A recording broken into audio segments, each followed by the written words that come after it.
ሰላም ውድ የዩቲዩብ ቻናሌ ተከታታዮች እንደምን አላችሁ? እንደሚታወቀው እዚህ ዩቲዩብ ቻናል ላይ ቪዲዮ ከለቀኩኝ በጣም ቆይቻለሁ። ባለፈው ዓመት ጀምሮ ስንሰራበት የነበረ አንድ ፕላትፎርም አለ። ሁላችሁም እንደምታውቁት ቶፕ ላይቭ ላይ ለአንድ ዓመት ያክል በደንብ አብረን ሰርተናል።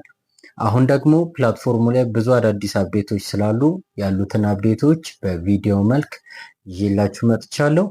ፕላትፎርሙ ላይ ስትሰሩ የነበራችሁ እንደገና ደግሞ አዲስ ገና ፕላትፎርሙን እየተቀላቀላችሁ ያላችሁ ሰዎች ካላችሁ ለእናንተም የሚሆን ከሬጅስትሬሽን ጀምሮ ፕላትፎርሙን በደንብ እስክትላመዱ ድረስ የሚያስረዳችሁ ቪዲዮዎች አዘጋጅቼ ጨርሻለሁ። ቪዲዮዎቹን አፕሎድ ማድረግ እስክጀምር ድረስ ቻናሉን ሰብስክራይብ፣ ላይክ እንዲሁም ደግሞ ኦንላይን ስራ ቤታቸው ቁጭ ብለው በቀላሉ አሪፍ ኢንካም ማግኘት እንዲችሉ ለምትፈልጉት ሰዎች ቪዲዮውን ሼር በማድረግ ተባበሯቸው።